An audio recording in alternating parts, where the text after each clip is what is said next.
ಅದೇ ನೀವು ಅವಾಗಲೇ ಹೇಳ್ತಾ ಇದ್ರಿ ನಾನೇನಾದರೂ ಉಪಾಧ್ಯಕ್ಷ ಸ್ಥಾನಕ್ಕೆ ಬಂದರೆ ನಿರ್ಮಾಪಕರಿಗೆ ಕೆಲವೊಂದಷ್ಟು ಪ್ರಾಬ್ಲಮ್ಸ್ಗಳಿದೆ ಸಿನಿಮಾ ರಂಗದಲ್ಲಿ ಸದ್ಯಕ್ಕೀಗ. ಸೊ ಅದನ್ನೆಲ್ಲ ಗಣನೆಗೆ ತಗೊಳ್ತೀನಿ, ಅದ್ರ ಕಡೆ ಗಮನ ಹರಿಸ್ತೀನಿ, ಸಮಸ್ಯೆಗಳನ್ನ ಹೇಗೆ ಬಗೆಹರಿಸ್ಬೇಕು ಅಂತ ಹೇಳಿಬಿಟ್ಟು ಅಂತ.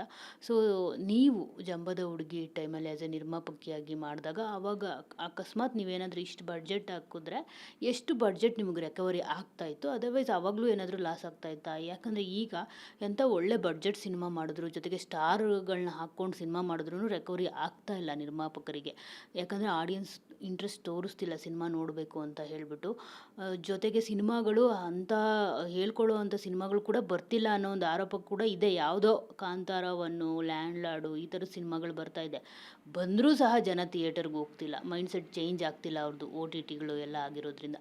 ಸೊ ನೀವಿದ್ದಾಗ ಹೇಗಿತ್ತು ಸಿಚುವೇಶನ್, ಈಗ ಎಷ್ಟು ಬದಲಾಗಿದೆ ಅಂತ? ಇಲ್ಲ, ಈಗ ತುಂಬಾ ಬದಲಾಗಿದೆ. ನಾನು ಜಂಬದ ಹುಡುಗಿ ಸಿನಿಮಾ ಮಾಡಿದಾಗ ಆವಾಗ ಎಷ್ಟೋ ಕನ್ನಡ ಸಿನಿಮಾಗಳಿಗೆ ಥಿಯೇಟ್ರಿಗೆ ಬರ್ತಾಯಿದ್ರು. ಒಳ್ಳೆ ಸಿನಿಮಾಗಳು, ಒಳ್ಳೆ ಕತೆ ಇರೋವಂಥ ಸಿನಿಮಾಗಳಿದ್ದರೆ, ನನ್ನ ಪ್ರಕಾರ ಒಳ್ಳೆ ಕತೆ ಇರೋವಂಥ ಸಿನಿಮಾಗಳಿದ್ದರೆ ಈಗಲೂ ಸಹ ಆಡಿಯನ್ಸ್ ಬಂದೇ ಬರ್ತಾರೆ.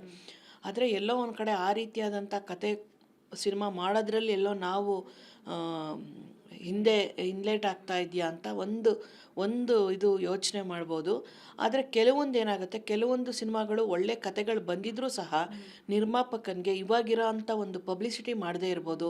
ಅದನ್ನು ಜನರಿಗೆ ಮುಟ್ಟಿಸೋ ಅಂಥ ಒಂದು ಪ್ರಯತ್ನದಲ್ಲಿ ಅವನು ಹಿಂದೆ ಆಗಿರ್ಬೋದು, ಸೋಲಾಗಿರ್ಬೋದು ಅಂತ ನನ್ನ ಅನಿಸಿಕೆ.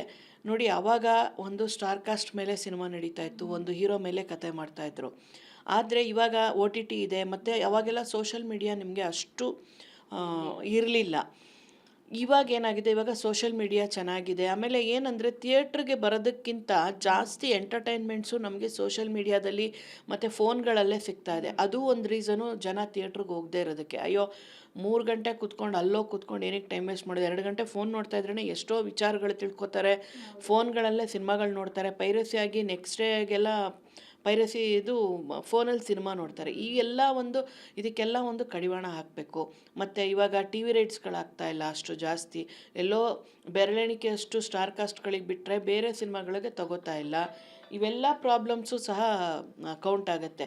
ಇದೆ ಒಂದಕ್ಕೊಂದು ಲಿಂಕು, ಆ ಲಿಂಕ್ ಅದೆಲ್ಲ ಸ್ವಲ್ಪ ಕಟ್ ಡೌನ್ ಆದರೆ ಇದನ್ನು ಒಂದು ಪ್ರಯತ್ನ ಮಾಡಬೇಕು. ಇದನ್ನೆಲ್ಲ ಸರಿ ಮಾಡೋ ಅಂಥ ಒಂದು ಪ್ರಯತ್ನ ಮಾಡಬೇಕು. ಮೇಡಮ್, ಅದೇ ನಾನು ಕೇಳಿದ್ದು, ನೀವು ಮಾಡೋವಾಗ ನಿಮ್ಗೆ ರಿಕವರಿ ಆಗ್ತಾ ಇತ್ತ ಮೇಡಮ್? ಹೌದು, ನಾನು ಜಂಬದ ಹುಡುಗಿ ಬಿಂದಾಸ್ ಹುಡುಗಿ ಮಾಡಿದಾಗ ಜಂಬದ ಹುಡುಗಿನಲ್ಲಿ ನನಗೆ ಸಿನಿಮಾ ಅವಾಗೇನು ಎಂಥ ಸ್ಟಾರ್ ಕಾಸ್ಟ್ ಇರಲಿಲ್ಲ. ನಾನು ಹೊಸಬ್ಳಾಗಿದ್ದೆ, ಯಶು ಹೊಸಬ್ರು, ಆಕಾಶು ಇಲ್ಲಿಗೆ ಹೊಸಬ್ರು. ಅಲ್ಲಿ ತೆಲುಗು ಒಂದು ಸಿನಿಮಾ ಮಾಡಿದ್ರು ಬಿಟ್ಟರೆ ಇಲ್ಲಿಗೆ ಹೊಸಬ್ರು. ಆದರೆ ನಮ್ಮದು ಕತೆ ತುಂಬ ಚೆನ್ನಾಗಿತ್ತು. ಸಿನಿಮಾ 100 ಡೇಸ್ ಆಯಿತು ಜಂಬದ ಹುಡುಗಿ. ಆಮೇಲೆ ನಾನು ಬಿಂದಾಸ್ ಹುಡುಗಿ ಮಾಡಿದಾಗಲೂ ಅಷ್ಟೇ ಚೆನ್ನಾಗಾಯಿತು, ರಿಕವರಿ ಆಯಿತು. ಅದು ಸಹ ನನಗೆ ಒಳ್ಳೆ ನೇಮು, ಫ್ರೇಮು ಎಲ್ಲವನ್ನೂ ಕೊಟ್ಟಿದೆ. ಜಂಬದ ಹುಡುಗಿ ಆಗಲಿ, ಬಿಂದಾಸ್ ಹುಡುಗಿ ಆಗಲಿ ಎಲ್ಲ. ಬಟ್ ಅವಾಗ್ಲಿಗೂ ಇವಾಗ್ಲಿಗೂ ತುಂಬ ಚೇಂಜಸ್ ಇದೆ. ಆವಾಗ ನಾವು ನೆಗೆಟಿವಲ್ಲಿ ಸಿನಿಮಾ ಮಾಡ್ತಾಯಿದ್ವಿ, ಇವಾಗ ಡಿಜಿಟಲಲ್ಲಿ ಸಿನಿಮಾ ಮಾಡ್ತಾರೆ. ಯಾಕೆ, ಒಂದು ಆ್ಯಪಲ್ ಫೋನ್ ಇದ್ದರೆ ಇವತ್ತು ಸಿನಿಮಾ ಮಾಡಿಬಿಡ್ಬೋದು. ಅದು ಒಂದು ಗುಣಮಟ್ಟನೂ ಎಲ್ಲ ಒಂದು ಕಡೆ ಕಮ್ಮಿ ಆಗ್ತಿದೆ. ಯಾಕಂದರೆ ಇದು ಎರಡೂ ಕಡೆಯಿಂದ ತಪ್ಪಿದೆ. ಒಳ್ಳೆ ಸಿನಿಮಾಗಳು ಮಾಡಿದಾಗ ಅದಕ್ಕೆ ಸಬ್ಸಿಡಿ ಸಿಗಲ್ಲ ಅಂತ ಹೋರಾಟ ಮಾಡ್ತಾ ಇರ್ತಾರೆ. ಕೆಲವೊಂದು ಫೋನಲ್ಲಿ ಸಿನಿಮಾ ಮಾಡಿ ಒಂದು 2 ಲಕ್ಷನೂ ಅದಕ್ಕೆ ಖರ್ಚಾಗಿರಲ್ಲ, ಅದಕ್ಕೆ 15 ಲಕ್ಷ ಸಬ್ಸಿಡಿ ಕೊಡಿ ಅಂತ ಸಬ್ಸಿಡಿಗೆ ಹಾಕಿರ್ತಾರೆ. ಇದಕ್ಕೆಲ್ಲ ಒಂದು ಮಾನದಂಡಗಳನ್ನ ತರಬೇಕು. ಆ ಮಾನದಂಡಗಳು ತಂದಾಗ ಮಾತ್ರ ಇವೆಲ್ಲ ಕರೆಕ್ಟ್ ಆಗೋಕ್ಕೆ ಸಾಧ್ಯ. ಆವಾಗ ಉತ್ತಮ ಸಿನಿಮಾಗಳು ಮಾಡಿದ್ರೆ ಖಂಡಿತ ಜನ ನೋಡ್ತಾರೆ. ಸೊ ಮ್ಯಾಮ್, ಇನ್ನು ಈಗ ನೀವು ಹೇಳ್ತಾ ಇದ್ರಿ ಸೋಷಿಯಲ್ ಮೀಡಿಯಾ ಯಾವ ಥರ ಆವರಿಸ್ಕೊಂಡಿದೆ ಎಲ್ಲರೂ ಅಂತ. ಈಗ ಒಂದು ರೀಲ್ಸ್ ನೋಡ್ತಿದ್ರೆ ನಾವು ಅದನ್ನು ನೋಡ್ಕೊಂಡೇ ಹೋಗ್ತಾ ಇರ್ತೀವಿ. 2 ಅವರ್ಸ್ ಆದರೂ ನಮಗೆ ಗೊತ್ತಾಗೋದಿಲ್ಲ. ಸೊ 2 ಅವರ್ಸ್ ಅದನ್ನೇ ನೋಡ್ಕೊಂಡಿದ್ರೆ ಇನ್ನು ಸಿನಿಮಾ ಥಿಯೇಟರ್ಗೆ ಎಲ್ಲಿ ಹೋಗ್ತೀವಿ ಅಂತ ಅನ್ನೋದು. ಅಷ್ಟು ಎಂಟರ್ಟೈನ್ಮೆಂಟು ನಮಗೆ ಮೊಬೈಲಲ್ಲೇ ಸಿಗ್ತಿರೋದು. ಸೊ ಇದು ಎಷ್ಟು ಒಂದು ಪರಿಣಾಮಕಾರಿಯಾಗಿದೆ ಒಂದು ಸಿನಿಮಾಗೆ ಜನ ಬರದೇ ಇರೋದಕ್ಕೆ ಅಂತ. ಹೌದು, ಸೋಷಲ್ ಮೀಡಿಯಾದಲ್ಲಿ ಇವತ್ತು ನೋಡಿ ಎಲ್ಲ ವಿಷಯಗಳು. ಈಗ ಸಿನಿಮಾ ಮಾಡಬೇಕಂದ್ರೆ ಏನಾದರೂ ಒಂದು ಥಾಟು, ಒಂದೇನಾದ್ರು ಒಂದು ಥಾಟ್ ಇಟ್ಕೊಂಡು ಸಿನಿಮಾ ಮಾಡಿರ್ತೀವಿ. ನಮಗೆ ಸಿನಿಮಾ ಮಾಡಿ ಅದು ಪಬ್ಲಿಸಿಟಿ ಮಾಡಿ ರಿಲೀಸ್ ಮಾಡೋಕ್ಕೆ ಮಿನಿಮಮ್ ಒಂದು 4 to 5 months ಅಂತೂ ಖಂಡಿತ ಆಗುತ್ತೆ. ಟೆಕ್ನಿಷಿಯನ್ಸ್ ಎಲ್ಲರನ್ನೂ ಇಟ್ಕೊಂಡು ಈ ಫಾರಿನ್ ಶೂಟ್ ಮಾಡೋದಾಗಿರ್ಬೋದು, ಇವೆಲ್ಲ ಮಾಡಿ ಒಂದು ಸಿನಿಮಾ ಹೊರಗೆ ಬರೋಕ್ಕೆ ಒಂದು 4 ತಿಂಗಳಿಂದ 5 ತಿಂಗಳಾಗುತ್ತೆ. ಅದೇ ಇವತ್ತು ಸೋಷಲ್ ಮೀಡಿಯಾದಲ್ಲಿ ಫೋನಲ್ಲಿ ಅವಾಗ ಶೂಟ್ ಮಾಡಿ ಆವಾಗ ಅಪ್ಡೇಟ್ ಮಾಡಿಬಿಟ್ರೆ ನಿಮಗೆಲ್ಲ ವಿಚಾರಗಳು, ಎಲ್ಲ ವಿಷಯಗಳು ಸೋಷಲ್ ಮೀಡಿಯಾದಲ್ಲಿ ನೋಡ್ತಾ ಇದ್ದಾರೆ. ಅವಾಗೇನಾಗುತ್ತೆ, ಸಿನಿಮಾದಲ್ಲಿ ನೋಡಿದಾಗ ಇದೇನು ನಮ್ಮ ಫೋನಲ್ಲೇ ಬಂದಿತ್ತು, ಇದೇನು ಹಳೆ ಕತೆ, ಇದೇನು ಹಳೇದು ಅನ್ನೋ ಥರ ಆಗಿಬಿಡುತ್ತೆ. ಓಕೆ. ಸೊ ಅದು ಕೂಡ ಒಂದು ರೀಸನ್ನೇ ಇವತ್ತು ಸಿನಿಮಾಗೆ ಥಿಯೇಟ್ರ್ಗಳಿಗೆ ಜನ ಬರದೇ ಇರೋದಕ್ಕೆ. ಓಕೆ. ಇನ್ನು ಮ್ಯಾಮ್, ಈಗ ನೀವು ಈಗ ತಾನೇ ಹೇಳಿದ್ರಿ, ನಾವು ಎಲ್ಲ ಇದ್ದಿದ್ದು ಸ್ಟಾರ್ ಕಾಸ್ಟ್ ಎಲ್ಲ ಹೊಸೊಬ್ಬರೇ ಅವಾಗ ಇದ್ದಿದ್ದು, ಜಂಬದ ಹುಡುಗಿ ಮಾಡಬೇಕಿದ್ರೆ ಯಶ್ ಅವರು, ಆಕಾಶ್ ಅವರು ಅಂತ ಹೇಳಿಬಿಟ್ಟು. ಸೊ ಇವಾಗ ಮೇ ಬಿ ನೀವು ನೋಡಿರ್ತೀರಾ ಅಂತ ಅನಿಸುತ್ತೆ ಟಾಕ್ಸಿಕ್ ಟೀಸರು. ಸೊ ಪ್ರಿಯಾ ಮೇಡಮ್ಗೆ ಹೇಗೆ ಅನ್ನಿಸ್ತು ಟಾಕ್ಸಿಕ್ ಟೀಸರ್? ಇಲ್ಲ, ಅವಾಗಿನ ಯಶ್ಶಿಗೂ ಇವಾಗಿನ ಯಶ್ಶಿಗೂ ತುಂಬ ಡಿಫ್ರೆನ್ಸ್ ಇದೆ. ಒಂದು ಸೇಮ್ ಏನಂದರೆ ಅವ್ರದ್ದು ಫಸ್ಟ್ ಸಿನಿಮಾಗೂ ಮಹಿಳಾ ನಿರ್ದೇಶಕಿ ಆಗಿದ್ದರು, ಇವಾಗ ಟಾಕ್ಸಿಕ್ಕು ಮಹಿಳಾ ನಿರ್ದೇಶಕಿ ಮಾಡ್ತಾ ಇದ್ದಾರೆ. ಅವ್ರು ಮಹಿಳಾ ನಿರ್ದೇಶಕಿಗೆ ಒಂದು ವರ್ಕ್ ಕೊಟ್ಟಿದ್ದಾರಲ್ಲ, ಒಂದು ನಂಬಿಕೆ ಇಟ್ಟು, ಅದಕ್ಕೆ ನಿಜವಾಗ್ಲೂ ಖುಷಿ ಅನ್ನಿಸ್ತು ಯಶ್ ಅವ್ರ ಬಗ್ಗೆ. ಸಕ್ಸಸ್ ಆಗಲಿ, ಸಿನಿಮಾ ಇನ್ನೂ ಎತ್ತರಕ್ಕೆ ಬೆಳೀಲಿ ಅವರು ಅಂತ ನಾನು ಆಶಿಸ್ತೀನಿ. ಸೊ ಅಫ್ಕೋರ್ಸ್ ನಾನು ಅದೇ ನೋಡ್ತಾ ಇದ್ದೆ, ನೀವೇ ಅಲ್ವಾ ಡೈರೆಕ್ಷನ್ ಜಂಬದ ಹುಡುಗಿಗೆ. ಸೊ ಎಲ್ಲರೂ for the first time Yash ಅವರು ಮಹಿಳಾ ನಿರ್ದೇಶಕಿ ಅಂಡರಲ್ಲಿ ಕೆಲಸ ಮಾಡ್ತಿದ್ದಾರೆ ಅಂತ ಮೀಮ್ಸ್ಗಳಲ್ಲಿ, ಪೇಜ್ಗಳಲ್ಲಿ ನಾನು ನೋಡಿದ್ದೀನಿ. ಮೇ ಬಿ ಅವ್ರಿಗೆ ಗೊತ್ತಿಲ್ಲ ಅಂತ ಅನಿಸುತ್ತೆ, ನೀವು ಅವ್ರಿಗೆ ಆ್ಯಕ್ಷನ್ ಕಟ್ಟಿ ಹೇಳಿರೋದು ಫಸ್ಟು ಅಂತ ಹೇಳ್ಬಿಟ್ಟು.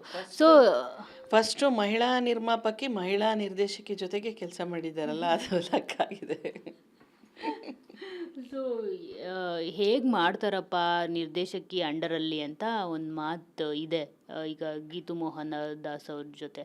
ಸೊ ಅಫ್ಕೋರ್ಸ್ ಯಶ್ ಅವರು ಅವ್ರು ಅಂದ್ಕೊಂಡಿದ್ದ ರೀತಿಯೇ ಬರಬೇಕು ಸಿನಿಮಾ. ಅಲ್ಲಿವರೆಗೂ ಸಿನಿಮಾ ಟೀಮ್ ಜೊತೆ ಅವ್ರದ್ದು ಫೈಟ್ಸ್ ನಡೀತಾನೆ ಇರುತ್ತೆ. ಅದು ಒಳ್ಳೆ ಒಳ್ಳೆ ಬೆಳವಣಿಗೆ ಆ್ಯಕ್ಚುಲಿ. ಸೊ ಮೇಡಮ್, ನೀವು ಫಸ್ಟ್ ಅವ್ರಿಗೆ ಆಫರ್ ಮಾಡಿದಾಗ ಸೊ ಅವರು ಪ್ರತಿಕ್ರಿಯೆ ಹೇಗಿತ್ತು? ಜೊತೆಗೆ ನಿಮ್ಮ ಜೊತೆನೂ ಅದೇ ಥರ ಡಿಸ್ಕಸ್ ಮಾಡ್ತಿದ್ರಾ, ಎಲ್ಲವನ್ನೂ ಸಹ ಇನ್ವಾಲ್ವ್ ಆಗ್ತಿದ್ರಾ ಆ ಟೈಮಲ್ಲಿ ಅಂತ? ಇಲ್ಲ, ಅದನ್ನೇ ನಾನು ಅವಾಗ ಹೇಳಿದ್ದು. ಅವಾಗಿನ ಯಶ್ಶಿಗೂ ಇವಾಗಿನ ಯಶ್ಶಿಗೂ ತುಂಬ ವ್ಯತ್ಯಾಸ ಇದೆ. ಆವಾಗ ಅವ್ರಿಗೆ ಸಿನಿಮಾದಲ್ಲಿ ಅವಕಾಶ ಸಿಗಬೇಕು ಅಂತ ಅವರು ನೋಡ್ತಾ ಇದ್ರು. ಸೊ ಅವಾಗೇನಾಗುತ್ತೆ, ಅವಾಗ ಯಾರದೇ ಡಿಮ್ಯಾಂಡ್ಸ್ ಆಗಲಿ ಇನ್ನೊಂದಾಗಲಿ ಏನೂ ನಡೆಯಲ್ಲ. ಮತ್ತು ಒಂದು ಕತೆಗೇನಿದೆ ಅದನ್ನು ಮಾತ್ರನೇ ನಾವು ಮಾಡೋಕ್ಕೆ ಸಾಧ್ಯ. ಯಾಕಂದರೆ ನಾನು ಹೊಸಬ್ರು, ಯಶ್ ಹೊಸಬ್ರು, ಎಲ್ಲರೂ ಹೊಸಬ್ರು ಇದ್ವಿ. ಈ ಜಯಂತಿ ಅಮ್ಮ ಇದ್ದರು ಸಿನಿಮಾದಲ್ಲಿ, ಭವ್ಯ ಮೇಡಮ್ ಆಗಲಿ, ರಮೇಶ್ ಭಟ್ ಆಗಲಿ, ಈ ಥರ ಸೀನಿಯರ್ ಆರ್ಟಿಸ್ಟ್ ಹಾಕಿದ್ದೆ ಅವಾಗ. ಸೊ ಆವಾಗ ನನಗೆ ಪ್ರೀತಿ ಇಲ್ಲದ ಮೇಲೆ ಸೀರಿಯಲ್ ಮಾಡ್ತಾಯಿದ್ರು ಅವರು. ಮ್ಯಾನೇಜರ್ ಬಂದು ಹಿಂಗೆ ಹೇಳಿದಾಗ, ಈ ಹುಡುಗನಿಗೆ ಒಂದು ಒಳ್ಳೆ ಇದಿದೆ, ಒಳ್ಳೆ ಅವಕಾಶ ಕೊಡಿ ಈ ಥರ ಅಂತ ನಾನು ಸೆಕೆಂಡ್ ಹೀರೋಗೆ ಹುಡುಕ್ತಾ ಇದ್ದೆ ಅವಾಗ, ಒಳ್ಳೆ ಆರ್ಟಿಸ್ಟ್ಗೆ. ಸೊ ಹಾಗೆ ಲಿಂಕ್ ಆಗಿ ಅವ್ರಿಗೆ ಆ ಒಂದು ಅವಕಾಶ ಸಿಕ್ಕಿದಾಗ ನಾವು ಜಂಬದ ಹುಡುಗಿನಲ್ಲಿ ಮಾಡಿದ್ದು. ಬಟ್ ಆವಾಗ ಒಂದು ಫ್ರೆಂಡ್ಲಿಯಾಗಿ, ಒಂದು ಫ್ರೆಂಡ್ಸ್ ಥರ ನಾವು ಕೆಲಸ ಮಾಡಿದ್ವಿ. ಬಿಟ್ಟರೆ ಯಾವುದೇ ಸ್ಟಾರ್ಡಮ್ ಆಗಲಿ, ಒಂದು ಹೀರೋಯಿಸಮ್ ಆಗಲಿ, ಒಂದು ಹೀರೋಯಿನ್ ಅಂತಾಗಲಿ, ಒಂದು ಡೈರೆಕ್ಟರ್ ಆಗಲಿ, ಅಥವಾ ನಾನು ನನ್ನದೇ ಬ್ಯಾನರು, ನಂದು ಪ್ರೊಡ್ಯೂಸರ್ ಗಿರಿ ಆಗಲಿ, ಅಲ್ಲಿ ಯಾವುದೇ ಕೂಡ ಲೆಕ್ಕಕ್ಕೆ ಬರಲಿಲ್ಲ. ನಾವೆಲ್ಲರೂ ಸೇರಿ ಒಂದು ಒಳ್ಳೆ ಸಿನಿಮಾ ಮಾಡಬೇಕು, ನಾವೆಲ್ಲರೂ ಬೆಳಿಬೇಕು ಅನ್ನೋ ಒಂದು ಇದರಲ್ಲಿ ನಾವು ಕೆಲಸ ಮಾಡಿದ್ವಿ ಅಷ್ಟೇ. ಬಿಟ್ಟರೆ ಆದರೆ ಇವಾಗ ಆ ಥರ ಇಲ್ಲ. ಅವ್ರಿಗೆ ಇವಾಗ ಬಂದಿರೋ ಸ್ಟಾರ್ಡಮ್ ಅವ್ರಿಗೇನು ಬೇಕೋ ಅದನ್ನು, ದಟ್ ಈಸ್ ಸಹಜ ಅದಲ್ವಾ, ಹ್ಯೂಮನ್ ಟೆಂಡೆನ್ಸಿ ಅದು. ಇವಾಗ ನಾವು ಸಹ ಹಂಗೆ ಮಾಡೋಕ್ಕಾಗಲ್ಲ. ಹೊಸಬ್ರು ಬಂದಾಗಲೇ ಬೇರೆ, ಬಂದು ಬೆಳೆದ ಮೇಲೆ ಬೇರೆ ಇರುತ್ತೆ. ಇವಾಗ